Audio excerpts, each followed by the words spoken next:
Pernah nggak kamu merasa hidupmu seperti terus ditekan dari segala arah?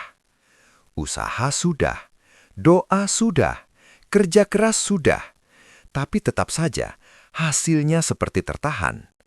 Anehnya lagi, setiap kamu mau naik, selalu ada saja yang menjatuhkan. Setiap kamu hampir berhasil, ada saja yang menghambat. Seolah-olah ada energi gelap yang mengikuti langkahmu. Kalau kamu lahir di weton pahing, dengarkan ini baik-baik. Karena bisa jadi yang kamu kira sial itu bukan sial. Yang kamu kira aura hitam itu bukan kutukan, tapi justru tanda kekuatan besar yang belum waktunya dibuka. Dalam primbon Jawa kuno, weton pahing dikenal sebagai weton berenergi keras. Bukan energi biasa, bukan energi lembut. Energi ini seperti bara api dalam tanah. Dari luar terlihat gelap, tapi di dalamnya emas sedang ditempah. Tidak semua orang kuat memikul getaran pahing, karena hidupnya memang tidak pernah biasa. Orang pahing sering mengalami difitnah tanpa sebab, disalahpahami meski niatnya baik, dikhianati orang terdekat, merasa sendirian dalam perjuangan, dan yang paling menyakitkan, mereka sering dianggap pembawa aura negatif. Padahal justru sebaliknya. Dalam beberapa naskah primbon lama disebutkan, aura gelap pada pahing adalah fase pembentukan. Sebuah segel gaib yang menahan potensi besar agar tidak meledak terlalu cepat. Bayangkan ini, jika emas langsung muncul tanpa proses pembakaran, ia rapuh dan mudah retak. Begitu juga energi pahing. Ia harus diuji, ditempa, dihancurkan dulu egonya, dibersihkan dulu hatinya. Baru setelah itu, aura hitamnya berubah menjadi emas. Dan perubahan itu tidak setengah-setengah. Saat segelnya terbuka, hidupnya bisa melonjak drastis. Rezeki seperti menemukan jalannya sendiri. Wibawa muncul tanpa dibuat-buat. Orang-orang mulai segan tanpa diminta. Tapi pertanyaannya, apakah semua pahing akan sampai ke fase emas itu? Tidak, hanya mereka yang tidak menyerah di fase gelap. Dan di video ini, kita akan membedah rahasia terdalam tentang weton pahing. Mengapa auranya terlihat hitam? Apa sebenarnya segel gaib itu? Kapan titik baliknya datang?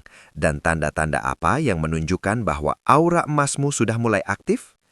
Kalau kamu lahir di pahing, atau punya pasangan, orang tua atau anak berweton pahing, video ini bukan kebetulan muncul di hadapanmu. Bisa jadi, ini panggilan untuk memahami dirimu sendiri. Tapi sebelum kita masuk lebih dalam, coba tulis di kolom komentar, "Saya pahing dan siap naik kelas." Karena kadang, pengakuan adalah kunci pertama membuka segel batin. Dan jangan lupa tekan tombol subscribe sekarang juga. Karena di channel ini, kita tidak sekedar membahas primbon sebagai cerita, tapi sebagai cermin perjalanan hidup. Siapkan pikiran terbuka, kosongkan prasangka, dan dengarkan sampai akhir. Karena bisa jadi, malam ini adalah awal perubahan aura dalam hidupmu. Aura gelap yang sering disalahpahami. Dalam primbon Jawa kuno, setiap weton membawa getaran energi yang berbeda. Ada yang lembut, ada yang stabil, ada yang hangat. Tapi pahing berbeda. Energi pahing itu padat, berat, dalam. Bukan berarti negatif, tapi intens. Inilah yang sering disalahartikan sebagai aura hitam. Sejak kecil banyak orang berweton pahing sudah merasakan hidup yang tidak biasa. Lingkungan terasa keras, tekanan datang lebih cepat dibanding teman seusianya. Seolah-olah semesta tidak memberi jalan mudah. Mengapa? Karena energi besar tidak dititipkan pada jiwa yang lemah. Aura gelap pada pahing sebenarnya adalah simbol proses. Dalam istilah batin Jawa, ini seperti laku tempah. Jiwa ditempa dulu sebelum diberi tanggung jawab besar. Masalahnya dari luar orang tidak melihat proses itu. Yang terlihat hanya ekspresi pahing yang cenderung serius. Tatapan matanya dalam, sikapnya tegas, tidak mudah basa-basi, tidak mudah percaya. Karakter seperti ini sering dianggap angkuh, sering dianggap dingin, bahkan kadang dianggap pembawa energi berat. Padahal yang terjadi adalah sebaliknya. Orang pahing biasanya menyerap energi sekitar dengan sangat kuat. Ia peka, terlalu peka bahkan. Jika berada di lingkungan yang penuh iri dan kebencian, tubuh dan batinnya ikut terasa berat. Inilah mengapa hidupnya sering terasa seperti dikelilingi konflik. Bukan karena ia sumber masalah, tapi karena energinya memantulkan isi hati orang lain. Ada istilah dalam spiritual Jawa, cermin hidup.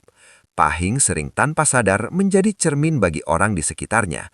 Orang yang hatinya bersih akan nyaman di dekatnya, tapi yang menyimpan niat buruk akan merasa terancam.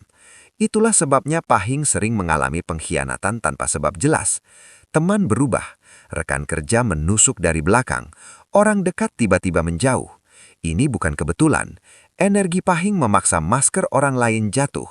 Dan proses ini menyakitkan, karena di fase awal hidupnya, Pahing belum paham bahwa dirinya sedang dibentuk. Ia hanya merasa lelah, merasa seolah selalu berada di posisi bertahan. Namun justru dari tekanan itu, mentalnya terbentuk. Perhatikan pola hidupnya. Semakin ditekan, semakin kuat. Semakin dijatuhkan, semakin diam tapi tajam. Semakin difitnah, semakin belajar menahan diri. Aura hitam itu sebenarnya bukan kegelapan, itu lapisan pelindung. Lapisan ini membuat Pahing tidak mudah dimanfaatkan, tidak mudah dibohongi dua kali, tidak mudah dipermainkan. Dan ketika ia mulai sadar akan jati dirinya, aura hitam itu berubah fungsi, dari pelindung menjadi wibawa. Orang mulai segan bukan karena takut, tapi karena merasakan kedalaman jiwanya.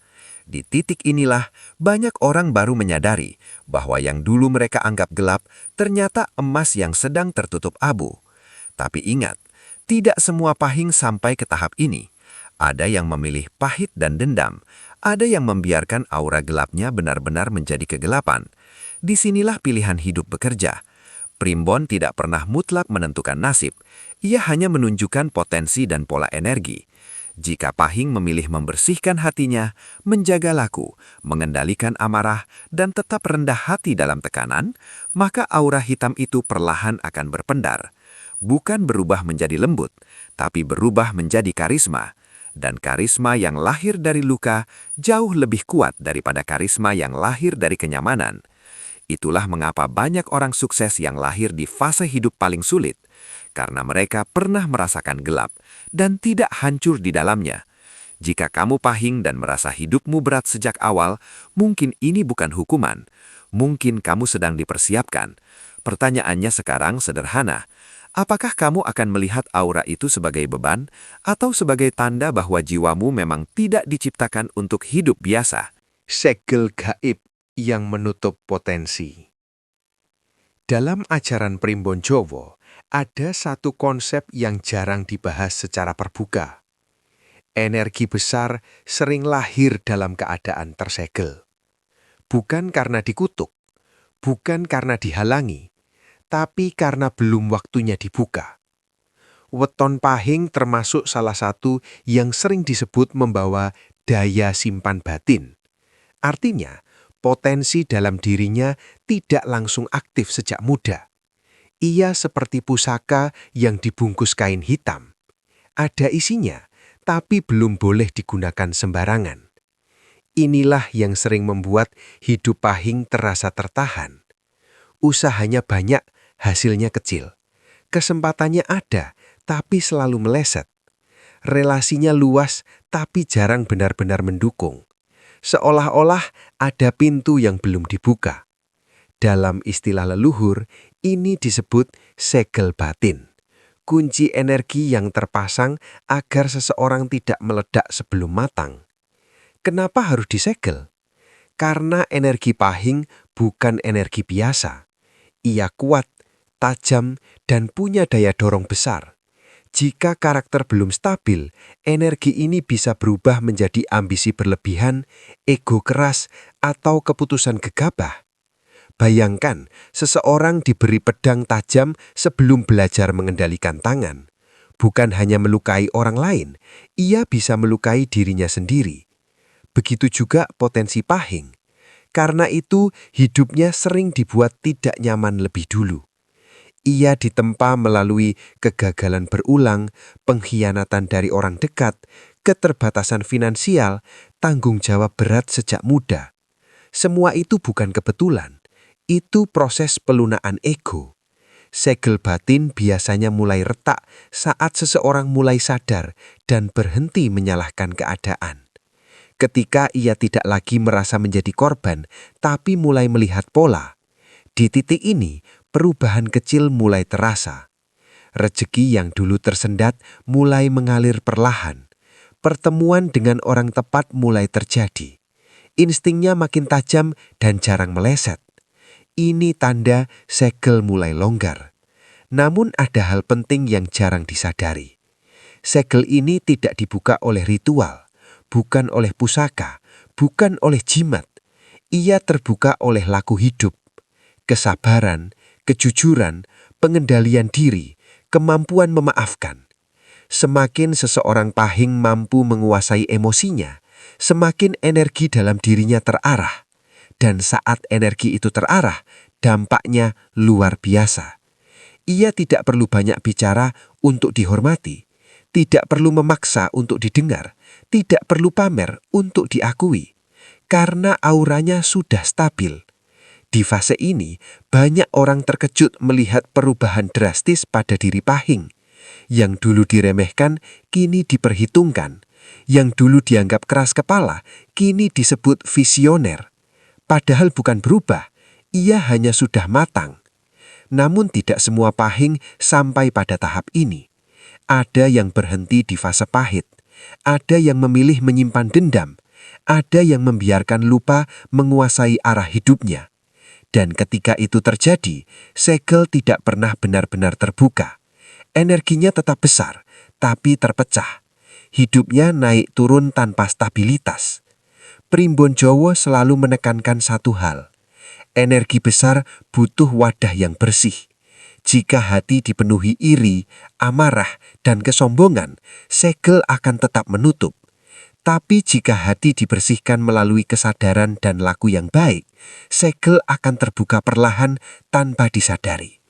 Bukan dengan ledakan instan, tapi dengan lonjakan yang stabil dan sulit dihentikan. Itulah mengapa banyak orang pahing sukses di usia matang, bukan di usia muda. Mereka butuh waktu untuk benar-benar siap memikul daya hidupnya sendiri. Pertanyaannya sekarang, apakah kamu sedang berada di fase tersegel, atau justru sudah mulai merasakan retakannya? Karena ketika segel itu benar-benar terbuka, hidupmu tidak lagi sama seperti sebelumnya. Titik balik. Saat aura hitam mulai retak. Setiap orang pahing memiliki satu fase yang tidak bisa dihindari. Fase ini tidak datang saat hidup nyaman, tidak datang saat semuanya baik-baik saja. Ia datang setelah lelah, setelah berkali-kali jatuh, setelah berkali-kali dikhianati, setelah berkali-kali merasa ingin menyerah. Disitulah titik balik mulai terbentuk. Dalam Primbon Jowo ada istilah puncak tempa. Artinya, saat jiwa sudah cukup matang untuk memegang kekuatan yang sejak awal memang dititipkan kepadanya. Titik balik pahing jarang dramatis di awal, tidak langsung kaya mendadak, tidak langsung hidup berubah 180 derajat. Yang berubah pertama kali adalah cara berpikirnya. Ia mulai tenang dalam tekanan, tidak lagi reaktif, tidak lagi membalas setiap serangan. Ia memilih diam, tapi bukan lemah. Ia memilih sabar, tapi bukan takut. Dan disinilah aura hitamnya mulai retak. Bukan hilang, tapi berubah bentuk. Energi yang dulu terasa berat mulai terasa padat dan stabil. Orang-orang yang dulu memandangnya sebelah mata mulai merasakan sesuatu yang berbeda. Tatapannya tidak lagi penuh beban, tapi penuh kendali. Di fase ini, hidup mulai memberi sinyal. Rezeki kecil yang konsisten, pertemuan dengan orang tepat, peluang yang dulu selalu gagal, kini mulai berhasil. Bukan karena keberuntungan tiba-tiba datang, tapi karena getaran batinnya sudah selaras. Primbon Jowo percaya bahwa rezeki mengikuti stabilitas jiwa. Ketika jiwa masih penuh amarah dan dendam, peluang akan terasa menjauh. Tapi ketika hati sudah menerima proses, semesta seperti membuka jalur. Inilah retakan pertama pada aura gelap. Yang menarik, perubahan ini sering tidak disadari oleh si Pahing sendiri. Ia hanya merasa hidupnya lebih ringan, tapi orang lain mulai melihat wibawa yang berbeda. Yang dulu berani meremehkan, kini berpikir dua kali. Yang dulu menjauh, kini mencoba mendekat lagi. Namun di fase ini ada ujian terakhir. Apakah ia akan kembali ke pola lama atau benar-benar naik kelas? Karena saat aura mulai berubah emas, godaan datang dalam bentuk ego. Merasa lebih benar, merasa lebih kuat, merasa ingin membalas masa lalu. Jika ia terpancing, retakan itu bisa tertutup lagi. Tapi jika ia tetap rendah hati, disinilah transformasi sempurna terjadi. Aura hitamnya bukan hilang, melainkan menjadi fondasi. Energi gelap yang dulu melindungi menjadi kekuatan internal yang stabil. Dari luar terlihat tenang, tapi di dalamnya penuh daya dorong. Orang Pahing yang sudah melewati titik ini biasanya memiliki ciri khas. Tidak banyak bicara, tapi sekali bicara berbobot. Tidak banyak pamer, tapi hasilnya nyata. Tidak mencari pengakuan, tapi dihormati tanpa diminta. Karena ia tidak lagi mengejar validasi. Ia tidak lagi takut kehilangan, karena ia sudah pernah kehilangan hampir semuanya. Inilah momen ketika aura hitam benar-benar berubah emas. Emas bukan berarti hidup tanpa masalah, tapi berarti mentalnya tidak lagi runtuh oleh masalah. Dan percayalah, perubahan ini tidak bisa dipaksakan. Ia lahir dari luka yang diterima, dari air mata yang tidak diumbar, dari doa yang dipanjatkan dalam diam. Jika kamu merasa akhir-akhir ini lebih tenang menghadapi hal yang dulu membuatmu marah, jika kamu merasa tidak lagi mudah terpancing, jika kamu mulai melihat peluang yang dulu tak terlihat, mungkin retakan itu sudah terjadi. Mungkin segelmu sudah mulai terbuka. Dan mungkin ini bukan kebetulan kamu mendengar pembahasan ini sekarang. Karena setiap Pahing punya waktunya sendiri. Dan saat waktunya tiba, tidak ada yang bisa menghentikan kebangkitannya. Saat aura emas aktif, tanda-tanda kebangkitan sejati. Setelah retakan terjadi, setelah jiwa melewati puncak tempah, ada satu fase yang jauh lebih sunyi, tapi jauh lebih kuat. Inilah fase ketika aura emas benar-benar aktif. Bukan lagi sekadar perubahan sikap, bukan lagi sekadar ketenangan sementara, tapi perubahan struktur hidup. Dalam primbon Jawa, kebangkitan energi tidak selalu ditandai dengan kemewahan instan. Justru sering dimulai dari stabilitas kecil yang konsisten. Tanda pertama, hidup mulai terasa selaras. Masalah tetap ada, tapi tidak lagi terasa menghancurkan. Tekanan tetap datang, tapi tidak lagi membuat panik. Ada semacam keyakinan tenang bahwa semuanya bisa dilalui. Ini bukan percaya diri kosong, ini hasil dari luka yang sudah dipahami. Tanda kedua, instingnya semakin tajam.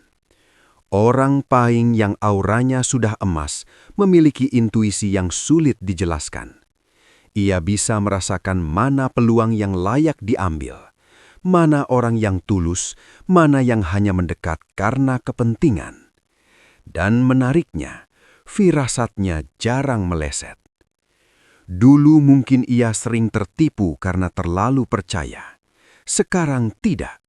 Bukan karena menjadi curiga berlebihan, tapi karena batinnya sudah bersih. Primbon Jawa menyebut ini sebagai rasa sejati, kemampuan membaca getaran sebelum logika bekerja.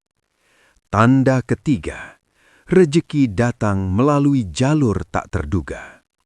Bukan berarti tiba-tiba kaya mendadak, tapi aliran rejekinya terasa lebih terbuka. Proyek yang dulu selalu gagal kini berhasil.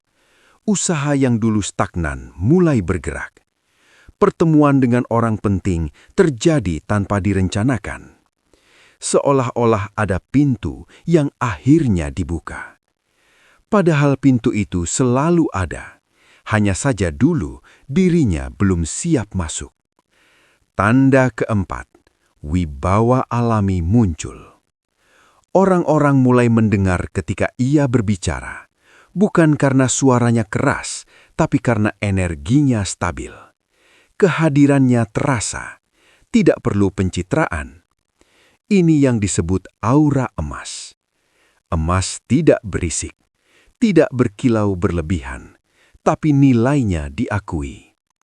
Namun di fase ini ada ujian paling halus, kesombongan spiritual. Merasa lebih tinggi, merasa lebih paham hidup, merasa lebih kuat dari yang lain. Jika ia terpeleset di sini, energi emas bisa berubah menjadi beban baru. Karena emas yang terlalu dipamerkan akan mengundang pencuri. Itulah sebabnya banyak leluhur Jawa menekankan laku rendah hati. Semakin tinggi energi seseorang, semakin ia harus membumi. Paing yang benar-benar matang biasanya justru terlihat sederhana. Tidak suka banyak bicara soal dirinya.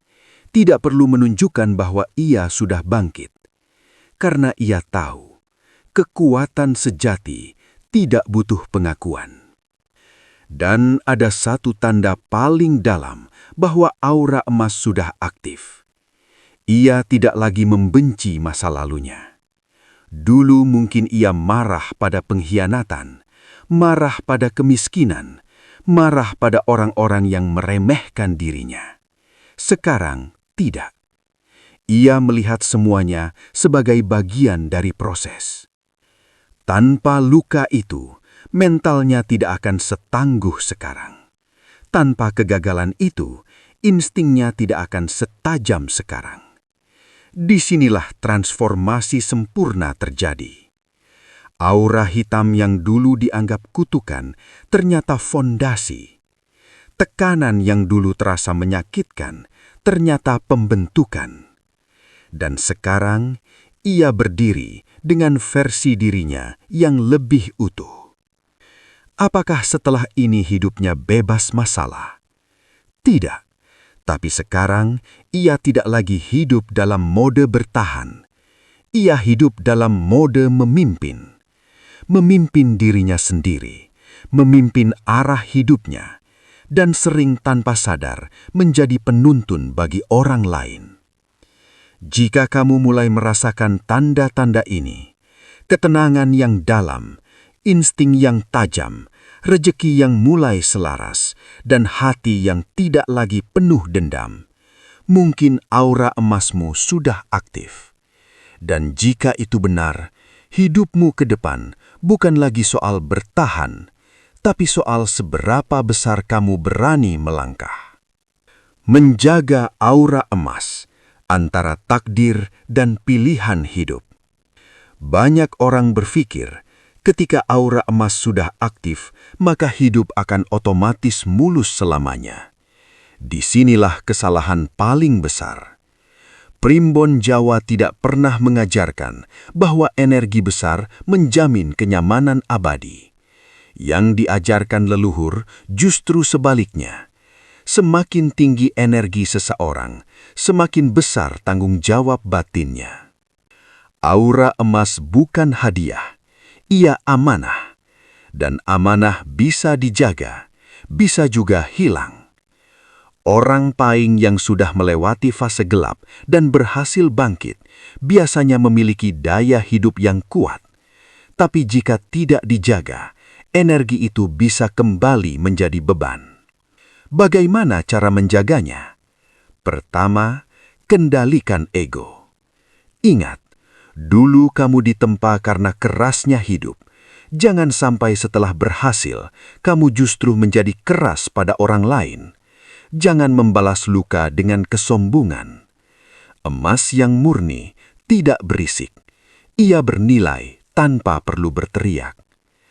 Kedua, jaga laku hidup. Dalam ajaran Jawa, laku bukan hanya ritual. Laku adalah cara bersikap sehari-hari, cara berbicara, cara mengambil keputusan, cara memperlakukan orang yang lebih lemah. Semakin tinggi energimu, semakin sensitif semesta terhadap niatmu. Jika niatmu lurus, jalan akan terbuka. Jika niatmu menyimpang, jalan bisa tertutup kembali. Ketiga, jangan lupakan akar. Banyak pahing yang gagal mempertahankan fase emas karena lupa dari mana ia bangkit. Saat sudah dihormati, ia meremehkan yang dulu bersamanya. Saat sudah mapan, ia melupakan proses panjang yang membentuknya. Padahal justru kesadaran itulah yang menjaga kestabilan aura. Keempat, kelola amarah dengan bijak. Energi pahing tetaplah energi kuat. Jika tersulut emosi berlebihan, dampaknya bisa besar. Tapi jika diarahkan dengan tenang, ia menjadi kekuatan kepemimpinan. Inilah perbedaan antara orang kuat dan orang meledak-ledak. Yang satu mengendalikan energi, yang satu dikendalikan energi. Dan yang terakhir, yang paling dalam, terimalah bahwa hidup tetap memiliki siklus. Tidak setiap hari akan bersinar, tidak setiap langkah akan berhasil. Aura emas bukan berarti tanpa ujian, tapi bedanya sekarang kamu tidak lagi hancur oleh ujian. Kamu belajar dari setiap siklus tanpa kehilangan arah. Primbon selalu menekankan keseimbangan, siang dan malam, naik dan turun, untung dan rugi. Yang membedakan orang pahing matang dengan yang tidak adalah cara ia berdiri di tengah perubahan itu. Jika ia panik, energinya goyah. Jika ia tenang, energinya stabil. Dan saat stabil, rejeki cenderung mengikuti. Pada akhirnya, weton hanyalah peta. Ia menunjukkan potensi, menunjukkan pola, menunjukkan jalur energi. Tapi yang berjalan tetap dirimu sendiri. Aura hitam yang dulu kamu rasakan bukan hukuman. Aura emas yang kini mungkin mulai muncul bukan kebetulan. Semua adalah hasil dari pilihan kecil yang kamu ambil setiap hari. Kamu bisa memilih kembali menjadi pahit atau memilih menjadi matang. Kamu bisa memilih menyalahkan masa lalu atau memilih menjadikannya pondasi. Dan jika kamu benar-benar pahing yang sudah sampai di fase ini, satu hal pasti. Hidupmu ke depan bukan lagi soal membuktikan pada orang lain, tapi tentang menjaga nilai dalam dirimu sendiri. Karena ketika emas sudah menjadi bagian dari jiwamu, yang perlu kamu lakukan bukan lagi mencari